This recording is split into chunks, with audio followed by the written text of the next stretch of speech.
It's a real pleasure to introduce Professor Amaney Jamal, who is not only a good colleague, but as you will hear in the course of her lecture today, she has a lot to say about issues related both to the Middle East and the role of Muslims and ethnic groups in the Middle East and in American society. And so we're drawing today on two parts of her vast experience and expertise in having her talk to this issue of Muslim Americans enriching or threatening American democracy.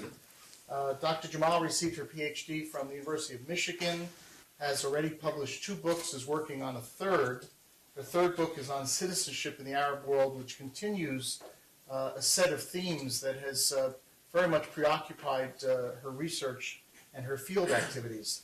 She's an assistant professor at the university in the Department of Politics, and also the Harold Willis Dodds Presidential University Preceptor at Princeton. So it's a great honor to introduce Dr. Jamal, and after her presentation, she is also prepared to answer your questions. Thank you so much, Dan. Thank you so much for coming to my talk. Thank you to the Center for Study of Religion and to David for organizing this. It's a great pleasure to be here. The title of my talk is Muslim Americans Enriching or Threatening American Democracy. I rely heavily, for purposes of this presentation, on some data we collected through the Pew Research Forum in Washington, D.C., which constitutes the first ever national opinion poll of Muslim Americans across the country. So I look forward to your reactions. I look forward to taking your questions. And please, if anything doesn't make sense during the course of my talk, please feel free to raise your hand, stop me, make sure that we're all on the same page here. So basically, as I just said, the first ever national representative sample of the Muslim American community basically found that Muslim Americans are mostly mainstream and middle class. I mean, unlike Muslims across the globe, or at least Muslims in other parts of in other Western countries like Europe, Muslim Americans tend to do quite well in the United States. For example, more than 1/5 of the Muslim population is enrolled in college classes. This is a percentage that resembles that of the general population. Further, we look at economic standing. Muslim Americans earning about $50,000 or more. Well, among 44% of Muslim households, those households are earning $50,000 or more, which is comparable to the general population, where 41% are earning about $50,000 or more. When we look at the percentage of households earning $100,000 or more, we again find that Muslim Americans and the general population are similarly earning that amount. So at least in terms of economic integration, economic assimilation, if you may, Muslim Americans are doing quite well in this country. Yet, major popular concerns still persist about Muslim Americans living in our midst, Muslim Americans and whether or not they pose a threat to American society. Well, when we ask the questions that basically concern the U.S. population the most, that is, do Muslims support terrorism or do Muslims support violent activity against the mainstream population, basically what we find is that among Muslim Americans, again, this was based on a random sample of phone interviews, and we can talk about that or the implications of that during Q&A, but basically what we find is that about 5% of the American Muslim population say that they have favorable opinions about Al-Qaeda. 1% said they had very favorable opinions about Al-Qaeda. 4% said they had favorable opinions. And then when we asked Muslim Americans, do you justify suicide bombings to defend Islam? We had to add that qualifier there, to defend Islam. 8% of U.S. Muslims believe that suicide bombings are justified, compared to 16% of Muslims in France and Spain, and another 15% of Muslims in Britain. So at least when we think about the American Muslim experience, what we see is that when we compare them to other Muslim populations elsewhere, they don't tend to justify suicide bombings, even when we qualify it with this notion of defense for Islam. Just to put things in perspective, in 1994, the University of Maryland conducted a general public opinion poll of average Americans, asking them whether they felt the attacks on the World Trade Center were justified, and about 8% of the American population said they were justified. In other words, I don't know to what extent this 5% or this 8% really resembles something specific or unique about the Muslim population, or that in any population, if we're going to ask about random support for violence, you'd find a similar trend. So we can just bracket this for a moment. But this is one of the major concerns that basically has shaped public opinion, U.S. public opinion towards the Muslim minority in the United States, popular perceptions about Muslims, and that also to a large extent shaped the reasoning why Muslim American civil liberties have been infringed upon since 9/11. That basically in our midst there are elements that support violence against the mainstream population and maybe against the U.S. more broadly. So the prism of suspicion still lingers on. The mainstream America still sees Muslims as a suspicious other. These concerns center around a variety of issues. One we just mentioned, the notion that Muslims are more likely to promote violence or to hold violent attitudes, but there's also this worry that Muslims hold illiberal values. Although Muslims might benefit from democracy, Muslims will come here, they'll work hard, they want economic success, but no matter, there's this lingering on suspicion that, although they'll profess loyalty to democracy, they'll profess loyalty to the United States, if we really were to get at the heart of Muslims, they really don't, they're really not democratic, they really might have anti-democratic sentiments or anti-democratic beliefs. That somehow, some way, Muslims still do not fit into American society. And among Muslims, though, these fears that structure concerns in the mainstream population, these are fears that also haunt the Muslim population, because they fear that they continue to worry about discrimination and about the possibility and the probability of their continued acceptance in the United States. I mean, it's a widespread belief among members of the Muslim population that if, God forbid, another attack were to happen on the United States, and if those people behind the attack were to be Muslim, that maybe the U.S. population would no longer tolerate Muslims in this country. So that's also a fear that lingers on within the Muslim community. So where do the concerns among Muslim Americans emerge from in terms of discrimination and in terms of them not being accepted in the mainstream population? Well, we know that the popular media in the United States has not been necessarily friendly towards Muslims.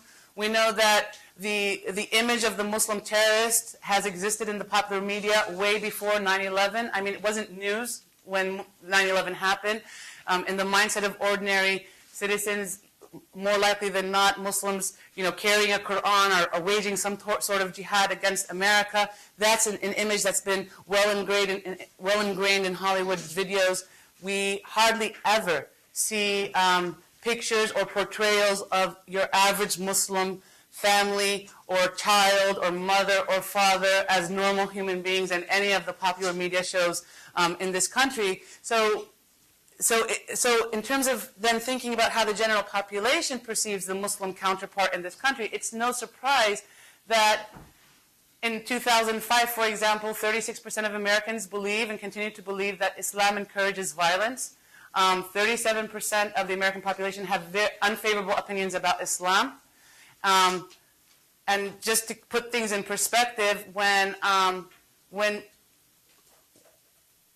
after 2001, members of the mainstream population were asked whether or not they had favorable opinions of Islam, the percentage of Americans that said they had unfavorable opinions of Islam was around roughly at 23%. So you see, even like 4 years after 9/11, the percentage of Americans who have unfavorable opinions of Islam, that percentage has grown. So in terms of at least the public relations campaign, obviously the Muslim Americans are not really winning that public relations campaign. When asked by this 2007 Pew survey, when we asked Muslim Americans what was the number one concern on their mind, 60% of the response patterns centered around issues concerning stereotyping, discrimination, basically the mainstream not understanding us, linking us to terrorists, so that a good majority of the Muslim population is really worried and concerned about these patterns of discrimination that have emerged in the community. 37% of the Muslim population worries about job security due to their faith, 31% worries about being monitored, 26% report non-Muslims acting suspicious of them. This is like, you're in an aisle in the grocery store, and somebody might quickly grab their stuff and leave when you walk down the aisle. There are a lot of accounts of just people, Muslims feeling uncomfortable. And of course, one might say, well, are they just being paranoid? Nevertheless, the climate has either induced paranoia or at least this whole notion of suspicion that continues to dominate the interactions of Muslims and non-Muslims. 25% said they were discriminated against since the attacks. Further, 57% believe the media is biased against them, and 53% of the Muslim population say it is much more difficult to be a Muslim after 9/11. So that's basically giving you the portrait of Muslim America through the lens of, or prism of, discrimination. So what are the basic mainstream concerns, and how do they shape, or how do they concern Americans in terms of the democratic sensibilities of the Muslim community, in terms of the, in terms of whether Muslims are, posing this fifth pillar within society, or are they really a group, an entity that can assimilate, that can integrate, that can be quote-unquote functional American citizens in the long run? So basically, one of the assumptions is that, or that has emerged, is that basically, well, not all Muslims are radical, or not all Muslims pose a threat, but what we should really be concerned about are the religious Muslims, right?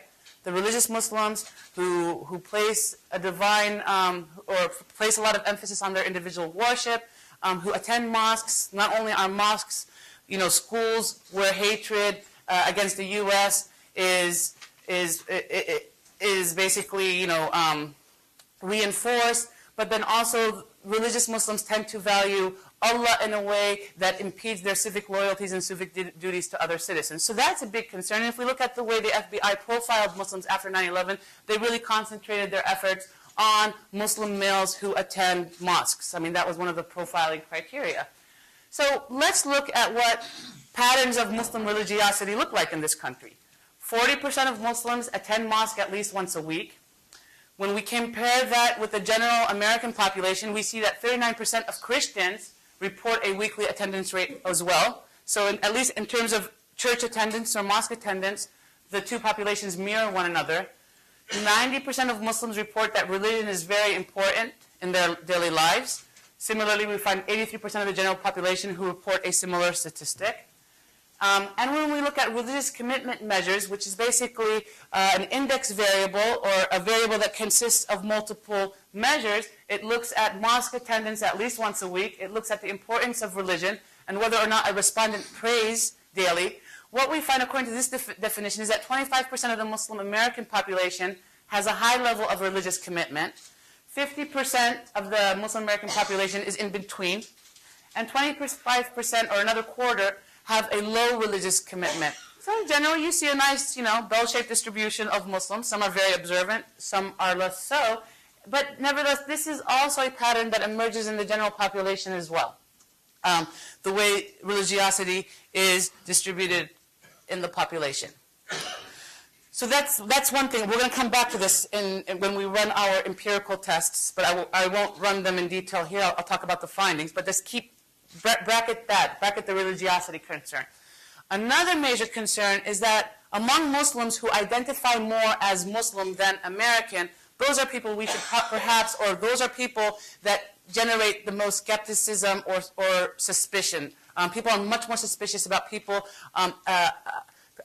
imposing, if you may, a Muslim identity more than their American identity. So when we look at the Muslim American population, what we find is that 47% say they are Muslim first, 28% say they are American first, and again, in the general population, what we find is that 42% of the Christian population say they are Christian first, so it's almost a comparable statistic there. But there is this difference here. While only 28% of the Muslim population say that they are American first, 48% of the general population say that they are American first.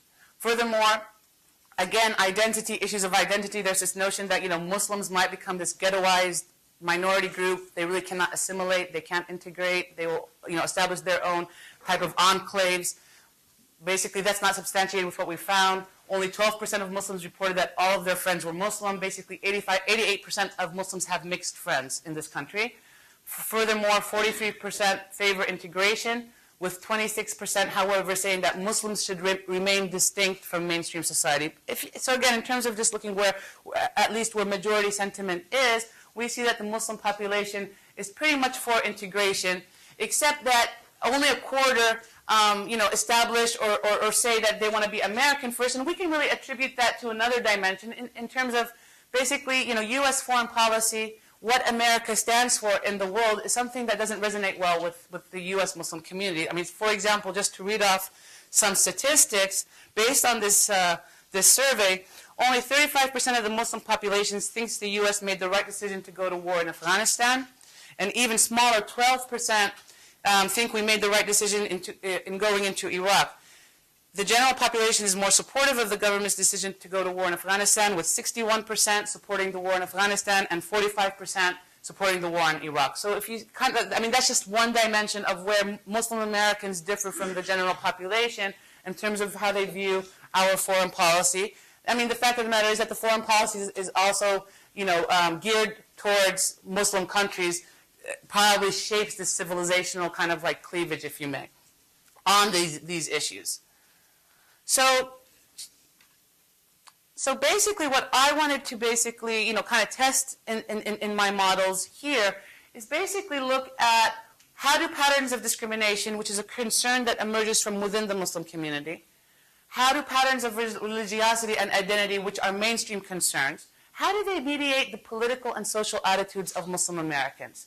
In other words, just to be more precise, are Muslims who are discriminated against, are Muslims who are devoutly religious and observant Muslims, and are Muslims who basically claim that they are Muslim first, are they more likely to support Al-Qaeda? Are they more likely to desire to remain distinct in U.S. society or desire balkanization? Are they more likely to be dissatisfied with their life in the United States? And finally, are they less likely to vote or more likely to vote? In other words, these four dependent variables, if you may, give us an idea or give us some sense of A, levels of threat, B, levels of integration, C, levels of political and, if you may, social integration. These are all proxy measures. I control also for demographic variables, basically whether or not the person was born in the United States, whether or not the person is educated, what level of education they have, levels of income, etc. I'd be more than happy to talk about the models and question and answer. But I also want to add another dimension to these tests, and not only are these tests, do these tests emerge from popular concerns, but they also have theoretical underpinnings.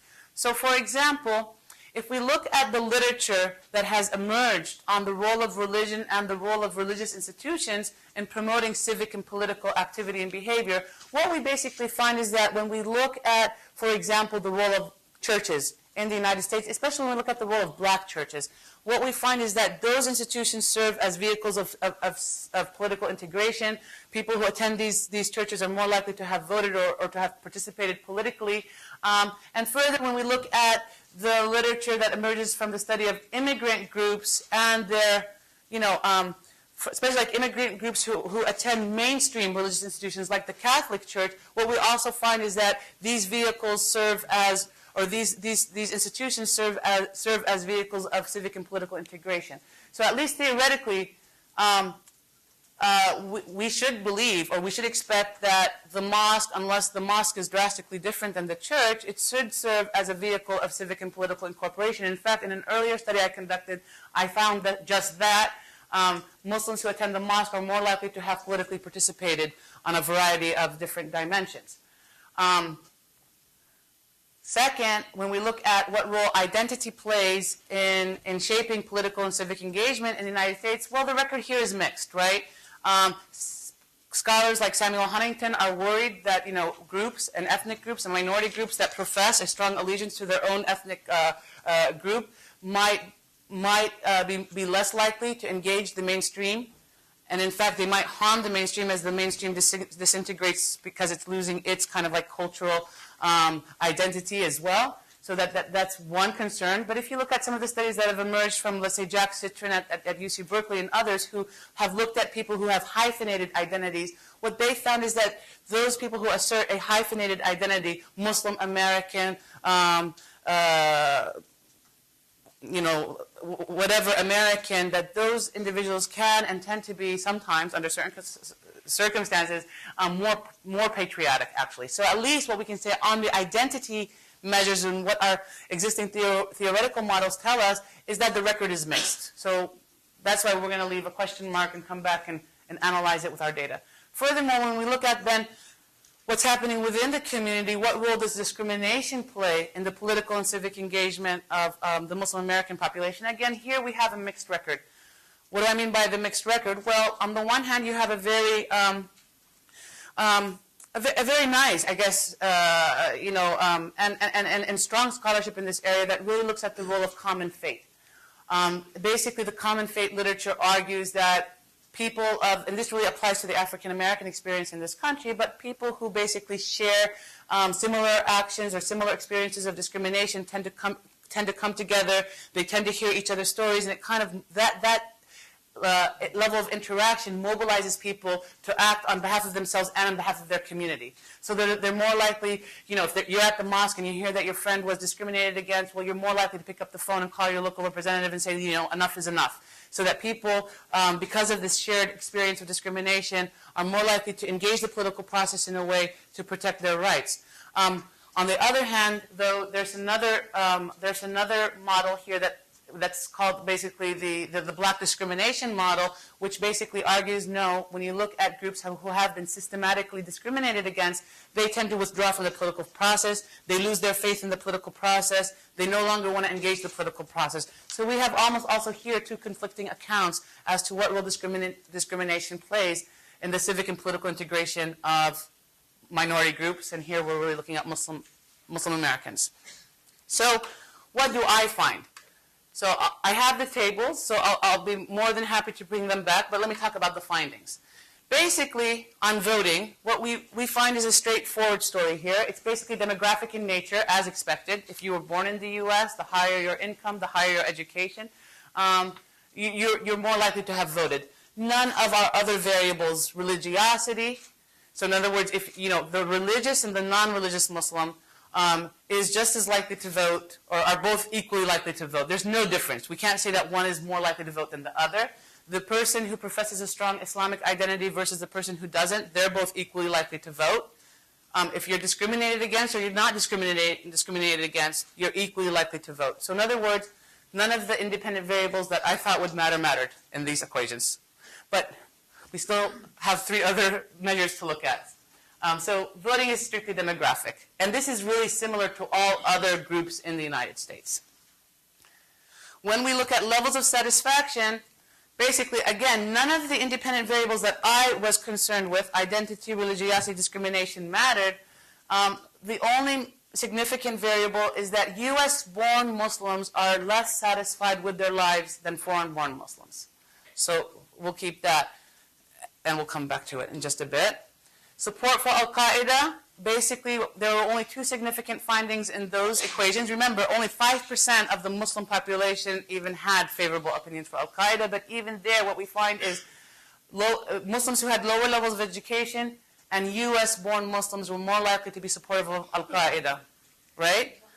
And then finally, Muslims should remain distinct. Should Muslims remain distinct from the mainstream, what we find here is, again, lower levels of education, Muslims born in the U.S., and Muslims who have a strong identity were all more likely to believe that Muslims should remain distinct. I mean, in a sense, you could basically ask whether Muslim identity, being Muslim first and wanting to remain distinct, are really two different things. I mean, they seem to be tapping into the same dimension anyways. But again, what's really, really, really curious here is the U.S. birth variable. I mean, in three of these equations, levels of satisfaction, support for Al-Qaeda, Muslims should remain distinct, we systematically find that the U.S.-born Muslim population is most, if these are telling us anything, they're most marginalized, less satisfied, and more likely to want to remain distinct. It really should tell us, it's in terms of, when I saw this, it was an amazing finding. I mean, I went back and back over this data to say, oh my God, I must be getting the directions wrong. I must have coded this wrong. And I ran this multiple ways. It is the U.S.-born population. So what's going on here? First of all, everything we were worried about was always concerning the foreign-born Muslim population, not the U.S.-born Muslim population. And 35% of our sample was U.S.-born. So what is going on here? So basically, what do we make of the finding that the U.S.-born population are less satisfied, they desire separation, are more likely to support Al-Qaeda? Obviously, first of all, as I was thinking, I said the assimilation script has obviously gone wrong here. Something is really wrong. But one possible explanation, as I was thinking, and this was all very deductive, because it wasn't part of my initial hypothesis testing, is that the U.S.-born Muslims are probably less likely to tolerate the backlash than their immigrant cohort, right? I mean, U.S.-born Muslims are probably better versed on their civic rights, know what it means to be an American citizen, and are, proud that they're Americans in a way that they're not willing to tolerate discrimination as their mothers or fathers were. They were not willing to pay the price of, of being in America and accepting some discrimination. So I went back and I looked at sorry, I was also thinking out loud here, but if we just bear with me for a second, if you look at this simple crosstab of whether or not you've been discriminated against, if you look at this number here, 41% of U.S.-born Muslims say yes, they've been discriminated against. That's almost half the U.S. Muslim population, while 18% of the immigrant population say they've been discriminated against. Now, I find it, there's two things that can be going on here. I find it hard to believe that the U.S.-born population is getting it worse than the immigrants who have language barriers, who have mobility issues, who are probably struggling in their daily lives in ways that the U.S.-born population is not. So one thing again that can be happening here is that this population, the U.S.-born population, is better able to identify discrimination as such. That could be one explanation. But then conversely, if we look at then labor patterns and education patterns of the foreign-born, this is not just to make a blanket generalization on the foreign-born. If the foreign-born population is more likely to work in their own businesses, or foreign-born women are more likely to be domestic housekeepers, for example, again, I don't mean to be making these broad-scale generalizations, they're probably less likely to be interacting with mainstream society. And it's our U.S.-born population who's basically attending college, trying to get jobs with the mainstream society, and as a result of their direct interaction, or the fact that their interaction is happening on a more frequent basis, maybe they're more likely to be encountering discrimination on a day-to-day basis in ways that their parents aren't, because their parents are not interacting at the same level. So these are two plausible hypotheses. And with the data that I have, I really can't test them, but nevertheless, they're there. And so then what do you make of then support for groups like Al-Qaeda among the Muslim-born population in the U.S.? Perhaps support for Al-Qaeda may be a way of asserting a hyphenated identity and trying to be proud of it. And again, this is basically what I've just said in my earlier presentation, just a minute ago. U.S.-born population either has been more discriminated against or more likely to identify discrimination. But my findings, I did then some reading on the experiences of other ethnic minority groups, and Alejandro Portes and his colleagues have written on this in terms of what they have called the reactive ethnicity formation model, where basically they found similar findings to what I was finding. Basically, the argument basically, just to summarize their argument, is they say that groups subjected to extreme discrimination and derogation of their national origins are likely to embrace them ever more fiercely.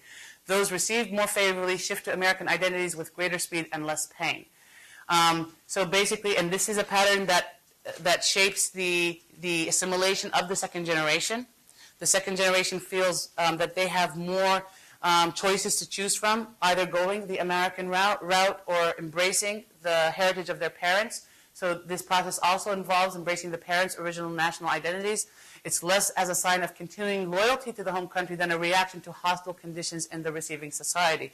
I mean, when we talk to U.S.-born Muslims, they really don't want to go back and live in the Muslim world, but they really want to assert a Muslim identity here in the United States. And we see this in the manifestations of some of the popular culture that's emerging among Muslim Americans. If you look at the hip-hop culture now, you know, it's something that alarms their parents, but the hip-hop culture among Muslims is growing at a rapid pace, and they're very much, you know, they very much see themselves as a minority group, as a minority racialized group in this country, and, you know, their slogans involve everything from Muhammad to, you know, the black ghetto experiences, so they're making those linkages, and that's how they are beginning to see themselves. In conclusion, basically, there are significant similarities between the Muslim and Christian populations in this country. The categories that structure otherness, religion, identity, or religiosity, identity and discrimination are not systematically significant in our models. The only significant variable in 3 of the models, which was really unexpected, is immigrant status, with the U.S.-born population more likely to be dissatisfied, desire distinction, and have more favorable opinions about Al-Qaeda. And finally, while the immigrant community, again, to sum up, while the immigrant community may accept the backlash as the price, or the 9/11 backlash as the price of being in the U.S., the U.S.-born population, it appears, is less likely to do so. And that really summarizes my talk, so I thank you very much, and I look forward to your questions.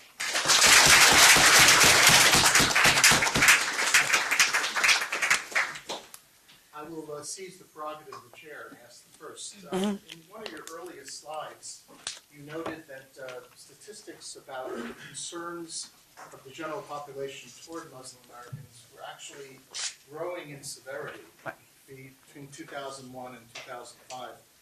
Does this research tell us anything about that, or what are the factors that are contributing to that?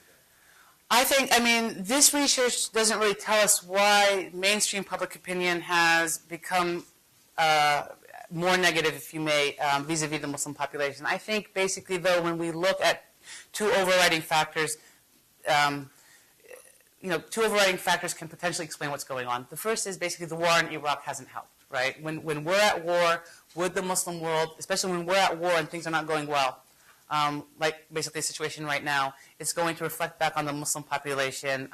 You know, people often assume that we're at war to, you know, teach them how to be democratic, or, you know, they can't be democratic on their own. You know, it's just much more complicated. So that doesn't really bode well for the interactions between us and them, if you may. Second, the other reason being is basically the popular media. I mean, the popular media has grown particularly hostile, you know, in recent years. I mean, you just watch Fox News, you watch still popular, you know, comedy shows or sitcoms or dramas or movies.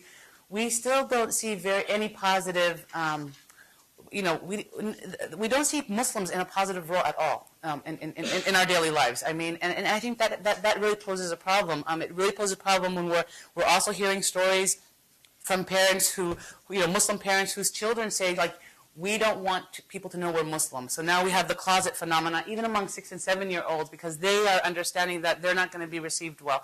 So I think that's also part of what's going on here. Let's take 2 questions. Mr. Katz. Amaney, I just had really 2 questions about your data, because I would have thought that 2 variables that might be important are, one, the number of the Muslim American population who are converts, and the other, the number who are African Americans. Oh, but yeah, that's a very good point. When I first saw this, these slides, I said, okay, so let's look at who might, in the Muslim population, be really supporting these attitudes. I mean, I didn't have a chance to read basically the basic demographic breakdown of the Muslim community in terms of what we found. So if I can just take a minute to do that. Basically, we found that, you know, 65% of the community was foreign or is foreign born, and 35% is U.S. born. 24% of the Muslim population directly immigrated from Arab countries. 18% came from Pakistan or another South Asian country, while 8% come from Iran. Another 5% of the Muslim community has come from Europe, and 4% have come directly from Africa. 39% of the Muslim population is relatively new, arriving after 1990, and among native-born Muslims, slightly more than half are African American. 25% of the community converted to Islam. So a whole quarter of the Muslim population in this country converted to Islam, while 75% was born in their faith. So that gives us a basic, demographic breakdown of the community. What I did was I went back and I controlled for race in these equations, basically controlling for African American race. And trying to figure out whether these were findings driven by the African American experience, because they're racialized in a dual fashion, both as blacks and as Muslims, and it wasn't significant in the findings. Yeah. That's very interesting. Yeah. Dr. Jamal, do your findings show any difference based on whether the Muslims are Shia or Sunni, or if Sunni, the more militant Wahhabi? Right. I mean, that's a very good point. Basically, so let me just, can I just backtrack for a second? I think a lot of attention has been given to the Sunni-Shia divide since the war in Iraq. So when we met, we said, everybody's going to ask us, or everybody's going to want to know if there are basic differences, if there are basic cleavages, if you may, between the Sunni and the Shia population in the United States. So we inserted a question on the survey, whether or not the respondent was Sunni or Shia. And I was listening in on a lot of these interviews, and this was a question that gave us a lot of difficulty, because people would stop and say, well, why do you want to know that? I've never been asked that question. Nobody ever asked me this question in the homeland. So people refused to answer this question. In the end, we had only about 30% of the Muslim population that we surveyed willing to respond to that question, and a lot of us even gave us grief about it. So we don't have data on the Sunni-Shia divide in the United States. And we certainly wouldn't have data on whether or not you have Wahhabi, pockets of Wahhabi support among the Sunni population. But what we do know anecdotally, if you look at a place like Dearborn, so in the Arab world, basically you have Iraq and Lebanon and maybe Qatar that have significant Shia populations. Outside of the Arab world, back to the Arab world, most of the Arab world is pretty much predominantly Sunni. But in Dearborn, Michigan, believe it or not, the Shia population is the majority there.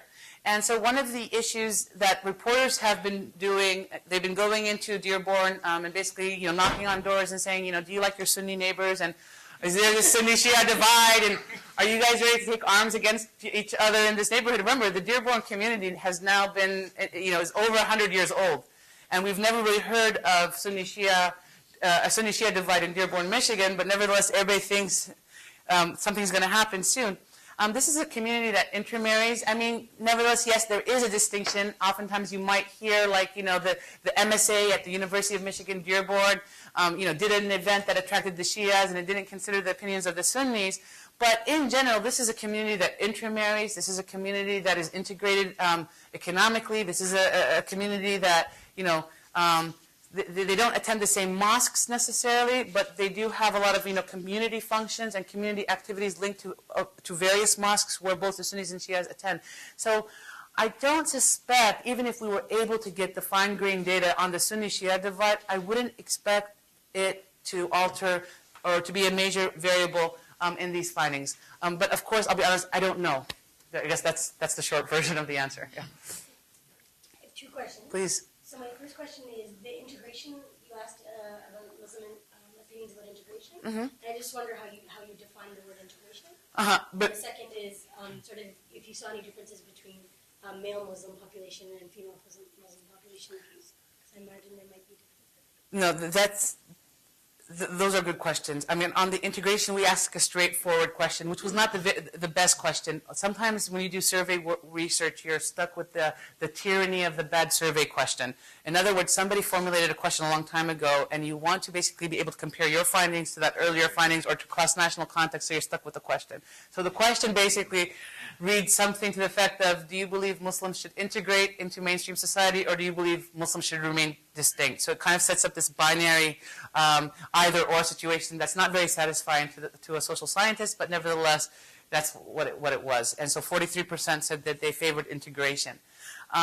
When we asked, back to the male-female divide, although gender wasn't significant, I did control for gender in these equations, gender was not significant in terms of in terms of these dependent variables, in general, Muslim women tend to be more conservative than Muslim men in this country. And that, oftentimes people will suspect that, no, once Muslim women are here in the United States and they're enjoying the civil and political liberties of the United States, they could shed all the garbage of the Middle East. They can leave that behind. What we see here is that Muslim women take it upon themselves, or immigrant women take it upon themselves to be the cultural protectors, to be the figures that keep their children in the faith, that keep their children in the ethnicity. So they tend to be, they play that role and hence become a bit more conservative than their male counterparts.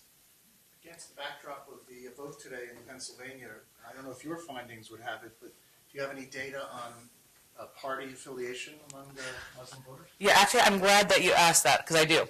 So, that's another divide between the Muslim and the non-Muslim population. So George Bush's approval ratings in 2007. Let's have the audience guess. Okay. So George Bush's approval ratings among the Muslim population were at, no, actually we have, Before what date? sorry? What date did you say? 2007. 15%. 15? 1-5. I mean, you have some really hardcore Republicans in the Muslim community. Remember, I mean, a lot of Muslims still believe and embrace the social values of the Republican Party, right? Regardless of the foreign policy agenda. But that's compared to, 35% of the general population had that approval rating. But look at, of those Muslim Americans who voted in the 2004 national elections, 14% chose Bush, with the majority, 71% of the Muslim population voting for John Kerry. That, given the fact that John Kerry would not meet with any Muslim representatives during the National Democratic Convention, because he viewed them as a liability to the campaign. Have we seen a change with Barack and sort of this identification with Islam and Barack? Well, okay, so with the Barack Obama phenomena, we're still trying to figure out, the Muslim population hasn't backed a candidate, and they're most likely going to back a Democratic candidate, and they're most likely going to back them as a bloc. As they did in 2004. And I believe, just based on what I've heard, is that the majority support is going to go behind Obama, because Hillary has never extended herself to the Muslim American population. She's returned monies that, when Muslims have donated monies to her campaign, she's returned it because she doesn't accept Muslim monies. It's all very political. However, if you watch Al Jazeera and the way Barack Obama is being covered in the Arab media, that's been a phenomenon. Right? Because not only do you have an African American rising up to power in the United States, because there's this very strong discourse on justice, and the United States is viewed to be a very unjust power, an imperial power, and the fact that you have an African American coming from humble origins rising and can possibly become president of the United States, in many ways this has almost shattered a lot of people's perceptions of what the United States really stands for. So nobody really understands what's going on, and actually, consistently, you have Al Arabiya and Al Jazeera, the main satellite stations, calling up now people who work on American politics to explain to the Arab world how Barack Obama has done so well in the primaries. Now, then there's this whole added thing that his middle name is Hussein, and oh my gosh, this guy might be Muslim. This has, so people are still waiting for the downfall of Barack Obama somewhere along the lines. And if he does make it through the primaries, it's going to be a major, I think, what we were never able to accomplish in terms of our public relations campaign in the Arab world, this indirectly is doing a lot of a better job, at least trying to alter the way people might think of this unjust, brutal, imperial power that the United States, at least in their mindsets, the way it's perceived. I was interested in the percentage you gave of converts to become Muslims. Are those people mostly student age, or is it across the board? And my question would be, why do you think they would convert if it's such a discriminatory kind of a situation they put themselves into? Again, that's a really good question. What we know is basically Islam has been very popular among maybe two categories of, or maybe three categories of people in the United States. I mean, African Americans continue to find the religion very attractive because in Islam there's this egalitarian ethos that really de-emphasizes racial markers, phenotypical type of distinctions between, white and black and whatnot. So that's been a very attractive type of scriptural or religious strand within the religion. We also find that, the population that's more likely to convert is a younger population, between your 18 and 29, year age group. In many ways, they're also, it's not only that they're so attracted to Islam, but also that they're maybe disenchanted with their existing religious type of, organization. There are too many churches, too many messages. You don't know what the right message is. These are things that you hear that emerge. Islam is very clear, although, Islam is quite ambiguous on many counts, but nevertheless, they believe that Islam is very clear and it has this straightforward religious doctrine. And you see a lot of conversions emerging within the prison population as well, because a lot of chaplains are in the prisons. A lot of chaplains are actively on the ground. It's not to say that the entire convert population is, from the prison population, but nevertheless, we do find one of the highest percentages of conversions happening within the prison population. Yeah. Do you find, actually, did you look, do you have the data? There's a difference between the second and third generation, because other immigrant experience tends to see a third generation identifies more strongly. Yeah, again, that's also a very important factor to look into. The issue with our sample is that, given the fact that the Muslim population in general is a pretty new population in this country. Yeah, that's why I asked. Yeah, we didn't have many. You mentioned Dearborn, so it's possible. Right, it's possible that we have some third generation, but I don't think we have enough. And I'm going to go back and look at this. So I guess I remember when I tried to look at this, the percentage was so small that we couldn't say anything meaningful about it. Better to say nothing. Better to say nothing than to be meaningless, and not too many things. Okay. Did you find any variation based on, for the immigrant population, based on country of origin? I did go back and I looked at whether or not Arab, so if you came from an Arab country versus like a Southeast Asian country versus Africa or Iran, whether that was shaping these findings. On some indicators, you find if you're, for example, you find if you're from an Arab country, you're perhaps more likely to believe that, or to be less satisfied. If you're from Southeast Asia or from Iran, you're more likely to be, desire to remain distinct. So, but they weren't. First of all, I didn't find any systematic findings. So I can't say anything about, well, the Arab experience seems to be different from the other populations in these ways. So I didn't find meaningful and systematic differences across these variables. But furthermore, the significance, how significant these differences were when you really looked at them and subjected them to some additional tests, weren't really that robust. So I don't want to say that the entire population mirrors each other completely. There are some differences, but the differences are not sufficient or systematic to really say that there's an Arab issue or an African American issue or a South Asia issue. So I guess I hope that's not the dance around, but that's what the data, where it is right now, yeah. I want to ask you two questions. Please. First has to do with the hyphenated identity, Muslim American. How does the ethnicity aspect of it play into this, namely Pakistani American, Arab American, Iranian American, and all the others? How does it play into the hyphenated identity of Muslim American affected? Second question is the significance, in your view, of the refusal to answer the question about Shia Sunni. The fact that they refused. Now, in Lebanon, and probably in Iraq, if a question comes like that, especially to somebody who is at least not the educated, the answer would easily be, I don't want to respond because this question is going to be used to divide us more than we are already divided. In other words, there are always behind this question some ulterior motives or wicked intentions and so on.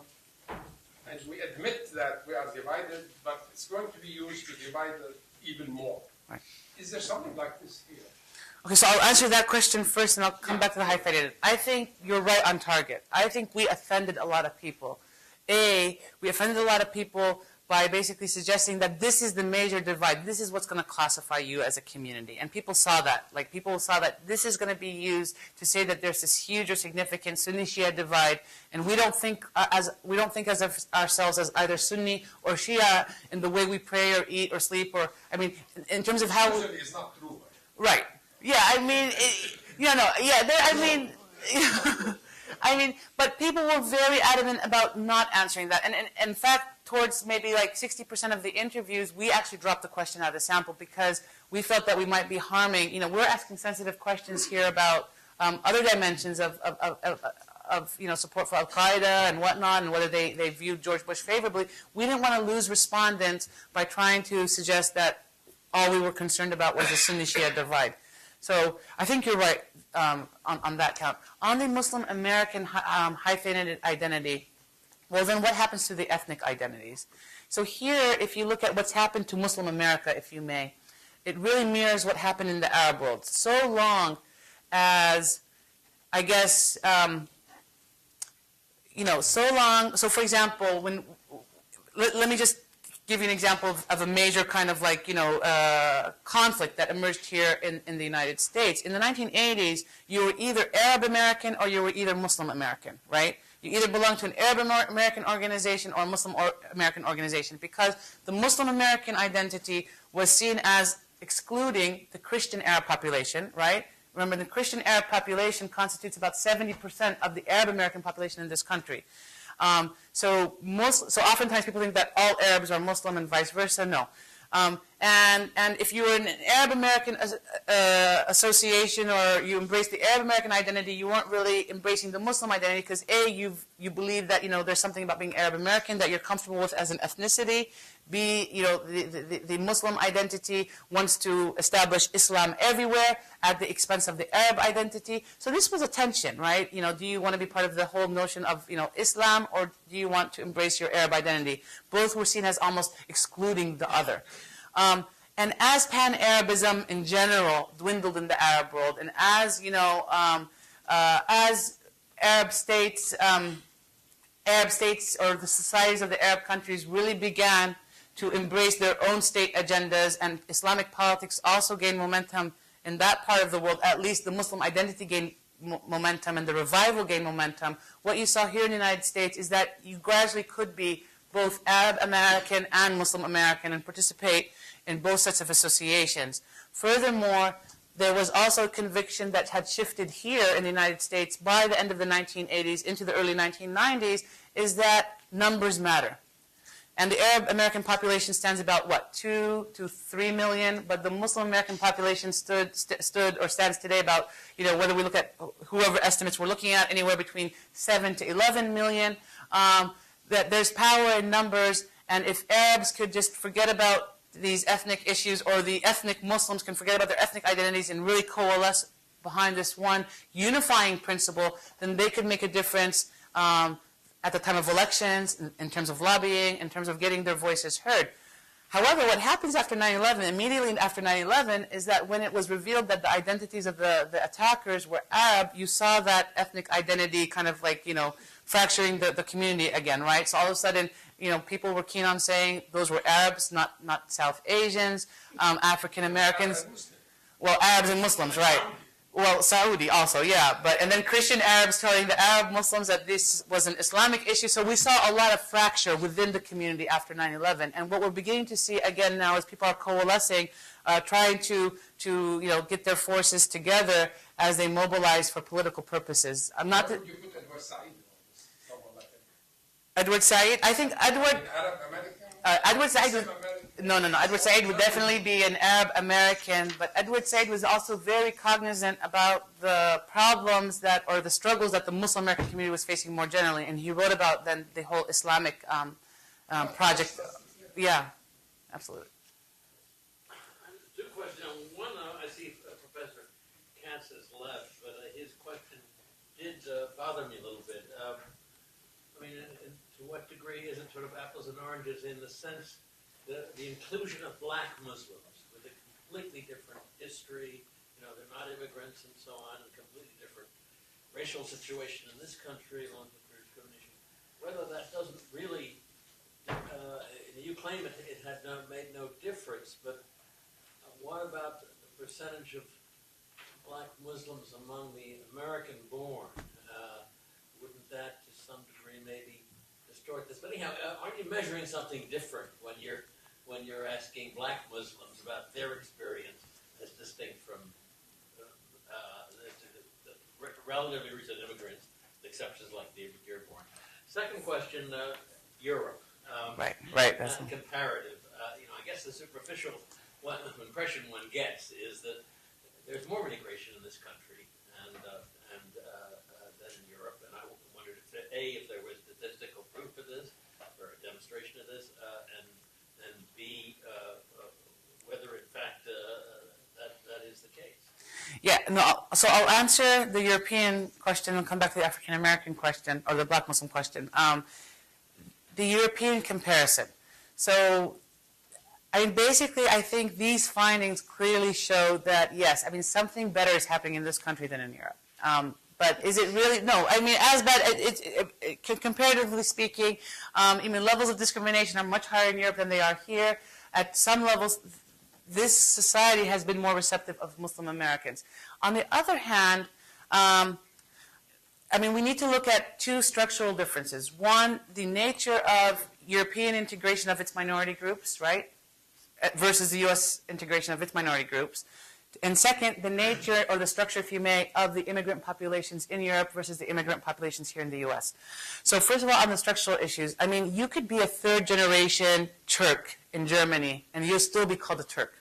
Whereas if we had third-generation data here, when we did actually the Detroit Arab American study in Detroit, by the third generation, one of the difficulties of sampling this population is by the third generation, it's hard to find any identifying characteristics of your ethnic identity, right? So like if we're relying on marketing data, if we're relying on census data, if we're census data tracing back language, for example, it's hard to basically find the third generation because there is a strong tendency towards assimilation. The fact that socioeconomically Muslims really mirror the average population tells you something. There's discrimination, but it's obviously not impeding their social mobility in this country. Whereas in Europe, what we find, if I may, really quickly just read you a few statistics. Okay, here we go. I need that too. Okay, so what we find is that 53, so we saw that the percentage of Muslims earning 100,000 and more and the percentage of Americans earning 100,000 more are almost equal in this country. In Europe, 53% of Muslims in Germany reported family incomes of less than 18,000 euros annually compared to 25% of Germans overall. So Muslims are almost 100% more likely to be under that economic threshold. A similar trend also exists in France. In Great Britain, 61% of Muslims reported incomes of less than £20,000 annually compared to only 39% of the general public. So that's a 20% difference. Here we didn't have those differences. Perhaps we had 1 or 2% differences on either side, but we didn't have this drastic, socioeconomic attainment based on your immigrant standing. Having said that, so there's these structural issues. Maybe, people have argued that, Europe is more ethnocentric, that basically, Europe is more staunchly committed to its secular values and it's worried about the Muslim population in its midst. I heard a really intriguing argument. Well, you have so many more Muslims in Europe, so they're more visible on a day-to-day basis. So, of course, Europe is going to respond more negatively to the fact that their culture might be, their culture is being influenced by a Muslim tradition. But also one of the arguments that I've been more convinced about is that if we look at the Muslim immigrants who have historically come to this country, they tend to be part of the brain drain generation of the Arab world, right? They're the Muslim world. They're the population that attained the higher degrees of education, that are looking for economic mobility, are looking for social mobility, and they've hit the ceiling in their countries of origin, and they come to the United States. About 50% to 60% of the Muslim population cite socioeconomic reasons for their immigrating here. 20% cite political reasons. If we look at Europe, and this is also a generalization, but Europe, if you look at France, you look at Spain, not Britain, not to the same extent as Britain, but at least some of the countries that are closer to North Africa, they tend to bring in labor for the sake of labor, right? So by default, there's already this class divide. And so, people earning or who are stuck on the bottom spectrum of the income earning ladder tend to also remain in the ghettos, tend to become part of the, a problem that people see every day in their midst. So the whole, so when people spoke about, the French-Muslim divide, they really, and a lot of people had their pulse on what was happening. It's really a socioeconomic issue there in that country, more so than we see in this country. Now back to the African-American issue, what I see there is, with 57% of the American-born population African-American, it's hard to say that African-American is not driving these findings. But again, controlling for African-American, controlling for race, controlling for even how people identify, it seems that a similar percentage of African-Americans and non-African-American Muslims are feeling a similar way. Actually, I should break that up into crosstabs maybe for illustrative purposes from future presentations. Okay, thank you. I'm sure we can prevail upon Professor Jamal in the future to update us. Clearly a significant amount of interest, but I know on behalf of everyone, I want to thank you for the presentation and thank you all for coming today. Thank you so much. Thank you.